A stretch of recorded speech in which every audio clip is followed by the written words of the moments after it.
Grief had been the first thief, snatching her husband Cheek away, leaving a silence that roared in the empty spaces of Kelly's life.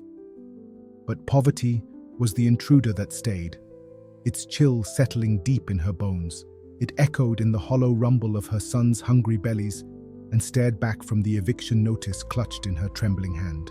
Cheek, all charm and fleeting dreams, had left little except debts and a fractured peace with his formidable father, Chief Adebayo. Facing the unforgiving streets, Kelly's fear was a tangible thing. Therefore, the lawyer's summons, though unexpected, felt like a lifeline tossed into a raging sea. A chance she had to take. Chief Adebayo, a name synonymous with power, wealth, and the bitter estrangement from his only son. His posthumous offer was laced with irony, salvation wrapped in barbs. An inheritance, life-changing money, security for her boys was offered, yet it came tethered to a heavy chain.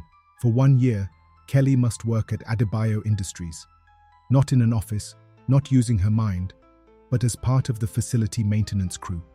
A cleaner, on the executive floors. The indignity stung, but the image of her sons' faces left no room for pride. The final bitter twist: her supervisor would be Obi Okonkwo, Chief Adebayo's golden boy, his right-hand man, and the quiet, observant boy from her past, the one whose earnest gaze she'd dismissed so easily years ago. Chai, the shame was a physical heat on her cheeks. Adebayo Industries wasn't just an office, it was another planet. Gleaming chrome, hushed tones, the scent of money, and something sterile she couldn't name. Kelly pushed her cart, her knuckles white, feeling the phantom weight of eyes that didn't truly see her, only her uniform. "This life, Shah," she sighed inwardly. Obi's greeting was polite, detached, his eyes scanning her uniform before meeting hers briefly. He outlined her duties: cleaning the executive suites, maintaining the break rooms, emptying bins. Tasks meant to erase her, however. Kelly held her head high, the faces of Efemgi and Ebube fixed in her mind.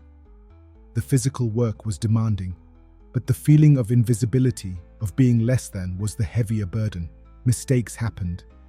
A spilled cleaning solution near a crucial meeting room, accidentally discarding what turned out to be an important memo. Consequently, the whispers weren't just curious now. They were tinged with annoyance, irritation. Kelly felt the walls closing in, the weight of their silent judgment almost unbearable. She was educated, capable, yet here she was, reduced to scrubbing floors, constantly afraid of the next mistake, the next scornful glance. But what keeps a person going when everything feels stacked against them? Have you ever had to swallow your pride and push through immense difficulty for someone you love? Share your thoughts below. For the boys, the mantra pulsed in her head. For their future. She pushed the closet door open, her back straight. Obi saw it all.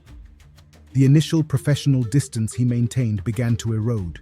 He saw the meticulous care she took, the quiet dignity she held onto despite the circumstances. He saw the flicker of the bright, intelligent girl he remembered beneath the tired uniform. He started leaving small kindnesses. A tip about a stubborn stain.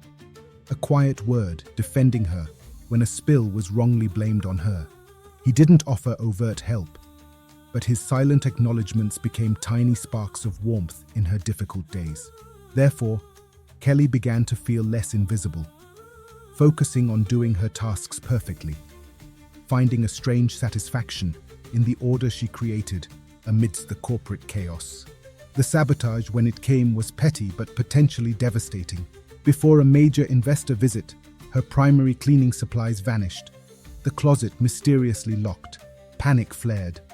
This was it, designed to make her fail, to prove the chief's initial judgment right. As her frantic search grew desperate, Obi appeared. He took in the scene. Her rising panic, the locked door, a smirking colleague down the hall. Without a word, he produced a master key, unlocked the closet, and simply said, "Accidents happen.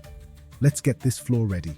He stayed, helping her work at lightning speed, ensuring everything was spotless when the investors arrived. His quiet solidarity spoke volumes.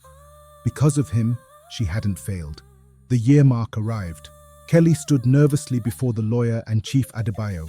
She had endured, she had worked without complaint, her sections always immaculate. The lawyer cleared his throat. "Miss Kelly, you have met the conditions. The inheritance is yours." Relief, pure and overwhelming, washed through her. She had done it. Her boys were safe.